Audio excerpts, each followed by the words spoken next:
Hi, my name is Sophie Harrington. I work for a wonderful nonprofit called Amazeworks that brings belonging to life.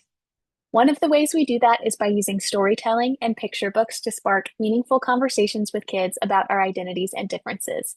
Right now, I'm holding a very powerful picture book called Returning the Sword: How a Japanese Sword of War Became a Symbol of Friendship and Peace. This book was written by Caren Stelson and illustrated by Amanda Yoshida. It's about Captain Orville Amdahl, who returned a Japanese sword to its original family, the Motomura family, 68 years after he brought it home in the aftermath of World War II. What makes today especially unique is that although Caren and Amanda poured so many hours into creating this book together, they have never actually met. And that may sound surprising, but it's actually common in the world of picture books. The author first writes the manuscript, and then an illustrator is carefully matched to bring the words to life. Today, we get to witness something rare and meaningful, the moment where the author and illustrator of Returning the Sword meet for the very first time. They're both in the Zoom waiting room right now, and I'll invite them to join us. So, with that, let's welcome Caren and Amanda. Wonderful to meet you, Amanda. You as well. It's so nice to meet you at last. Absolutely. And thank you for illustrating Returning the Sword. Thank you for writing such a beautiful book. It was a joy to work on it. This is going to be fun. Hi, Sophie. Hi, nice to meet Hello, you, Sophie. Amanda. Hi. And Sophie, I'm, thank you so much for doing this for us. Yeah. We so appreciate it. yes, of course. I'm so honored to be here to witness this special moment. It's so exciting to meet your collaborator who you haven't met before. Yeah. Absolutely. And this was such a collaborative project for sure. So it's Yeah. interesting in the times we live in that we actually don't interact the whole period because it's all digital these days. Yes. You both shared questions with me to ask each other for your first meeting. So I explained about the process of the manuscript comes first and then an illustrator's match. So, Amanda, what was your first reaction when you got to read the manuscript for Returning the Sword? Oh my goodness, I was over the moon. I was a little worried that somehow it wasn't going to work out with my schedule or something because I was so excited about the project. It made me bawl. It was very moving for me, particularly as a Japanese American.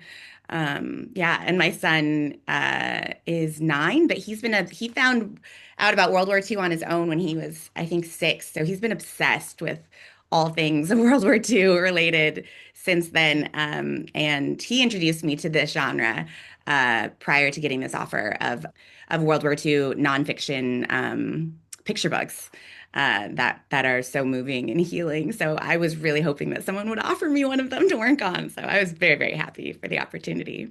And speaking of World War II, Caren, all of your picture books depict families grappling with the impact of World War II from completely different sides of the world. So, what is it about World War II stories that has captured your interest?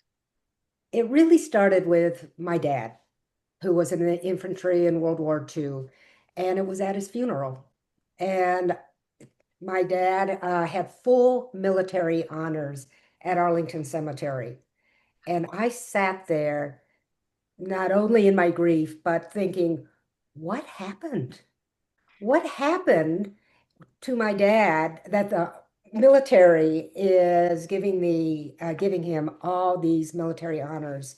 And it got me thinking about what I didn't understand, how that war impacted not only my family, but myself as the next generation, how that impacted the world. And I started doing some research about my dad and his World War II experience, as thinking about that's what I would be writing about. And then I ended up going to England for a year and interviewed people who were kids during World War II and what that experience was like. And the more I interviewed people and the more I read and researched, I thought about that big question after war, who gets to peace and who doesn't and why? And then when I met Sachiko Yusui who was from Nagasaki, who was just a little girl facing nuclear war, surviving nuclear war, I thought this really is a story I wanted to write. And in the middle of that process, Orville Amdahl and his sword appeared. Wow. So, so it's That's been amazing. a long, long journey, but one that's really changed my life and really made me think hard about war and the importance and the preciousness of peace.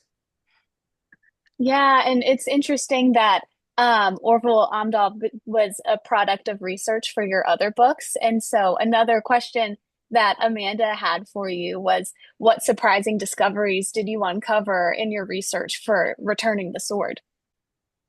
You know, I was thinking about that, and all the other books I have done have really required a lot of research, like really doing the reading, doing the studying, doing the interviewing, going places to really get a sense of that story. And this story is really a lived experience for me. I mean, being involved in that whole helping Orville return that sword to the Motomuras, who were the um, the original family who owned that sword.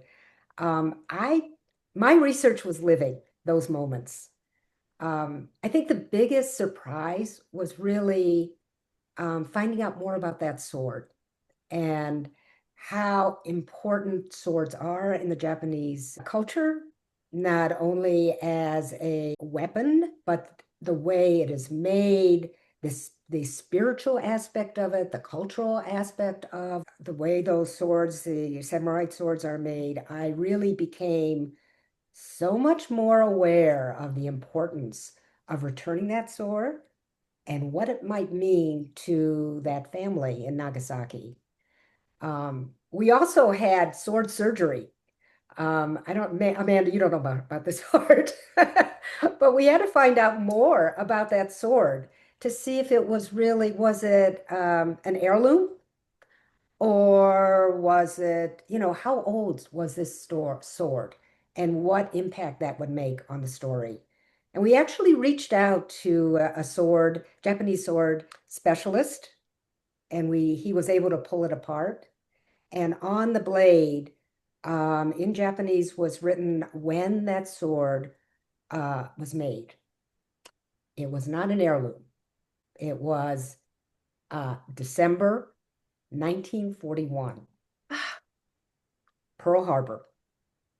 So and it was at that point that we realized that this was not just, not only a precious, item of value for this family, but this really meant war and peace.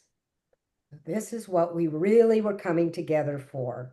And that made the whole story even more meaningful. Caren, you did some sword surgery for research of this book. Amanda, what kind of research did you do as you were preparing for the illustrations? Oh my gosh, what did I not research? I didn't start drawing for at least 2 months on this Mm. project. I was just doing research. Yeah, as I said, this is the first nonfiction history picture book I've worked on, and so I think it was important to me and everyone on the team to be as accurate as we could. So it was everything from 1940s hairstyles in the US versus Japan to what kind of Jeep he would have been in Nagasaki on I think the second page, or what kind of ship he would have been brought in on. Yeah, so there's a lot of things that no one's gonna notice. But it was really important to me to try to be accurate about it. And there's a lot of images in there too that I tried to incorporate from real photographs that were taken during or right after the bombs were dropped in Nagasaki. So a lot of research. Yeah, well, I spent 6 years researching Sachiko's story for for her narrative nonfiction, and there is so much to learn to be Mhm. able to begin, right, and face the page. So I appreciate all that research that you had to do. Thank you. There were a lot of days where I was researching and just crying. Yeah. Heavy topic when you're having to see the damage that was done to people's lives in the country. But Yeah. very good for me because I think Um, I've turned away quite a bit from that as a Japanese American born in the 80s. I think we're brave. People are braver now than they were when I was younger, about facing this kind of hard, painful history in our country and in Japan. Amanda, what visuals did you bring to the illustrations to help bridge Japanese and American culture? I used color quite a bit. So if you see in the book, there's a lot of orange and blue together, that's supposed to represent Nagasaki and Japan, particularly during the wartime, whether it's flashbacks or memories. So sometimes it's hidden in the background where you'll see like an orange cloud or something. But if you look carefully, it's not a cloud. It's the atomic bomb. So it's kind of woven throughout the book that it stays with him. And then I used the Japanese cherry blossom, the sakura, to represent the healing from Japan. And I used a tree native to Minnesota called the white ash tree. And those are, whether it's artwork in the background or it's coming up sort of surrealistically behind on the final scene, but they're slowly working their way to each other until the final scene. So yeah, And that is beautiful. thank you. I noticed all that. So, yes. So, and I think that it was so important to weave those two cultures together because that is so much a part of the theme of the book as Yes. well. And the more we can embrace the themes and do it in words and images, the more we can really reach our audience, young and old, and help them understand what this story really is about. Yeah. And I love in the writing how I reread the book last night and I cried again. But the way that Caren captures Orville as it leads to the end of him returning the sword, of him trying to cross the bridge and learn the culture and try to learn some Japanese and the bow, and it's just so sweet how it's written, how important it is for him to try to bridge that gap. And that is what truly happened. I Mm. mean, I I was really trying to think about how I was going to enter that story because I was in that story. Yes, Karen, I'm glad you mentioned that because you do actually physically appear in this book. So, Amanda had an incredible question for you. What was it like to see yourself physically represented in the book through an illustration? That is a great question.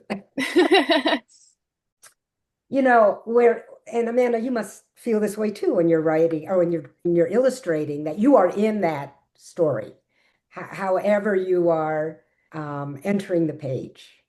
But this was different. Like when I saw my your illustration, I thought, thank you for making me so much younger.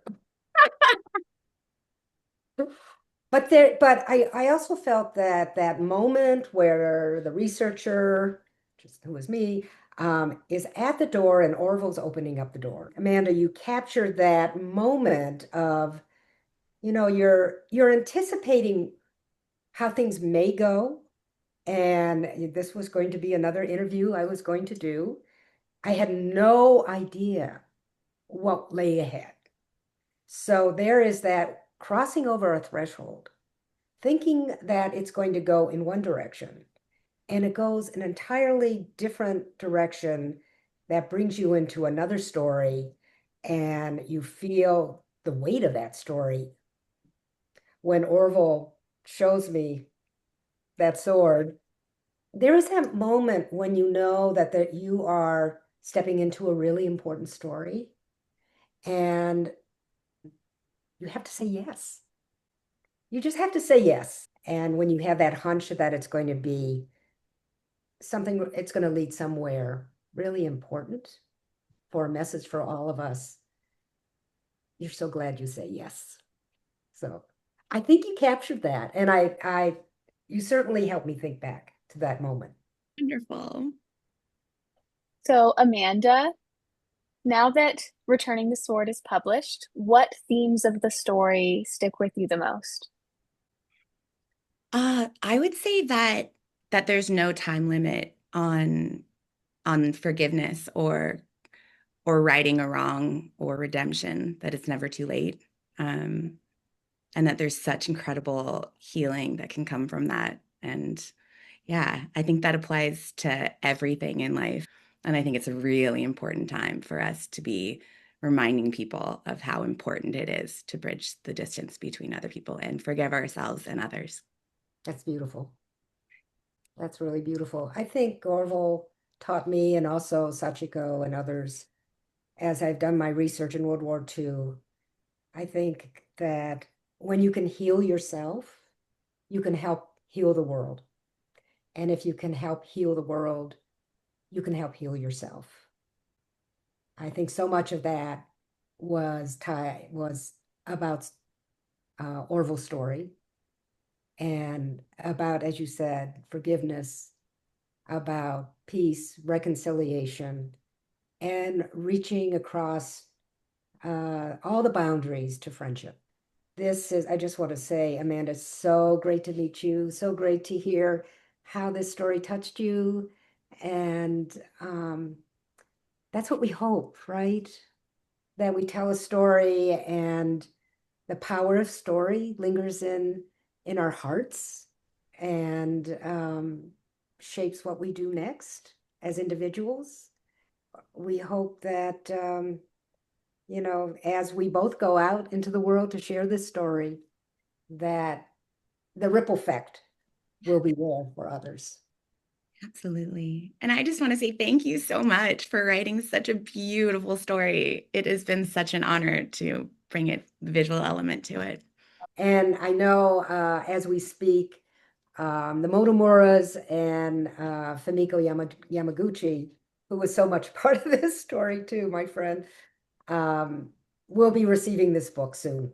So I've got a good friend who's taking numerous copies back to Nagasaki. Oh, wonderful. Oh, wonderful. I love that. Yeah.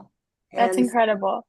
it needs not only to go to Lanesboro, but it needs to go to Nagasaki and to thank the Motomura family for really taking the brave step too, to come to the United States, to thank Orville for taking care of this sword for so long and and appreciating all that that sword meant to that family. Well, So thank you so much for inviting me to be part of this with both of you. It was so special to witness your meeting for the very first time and just all of the excitement and passion that you bring to this project, even without getting to collaborate directly with each other, is so special.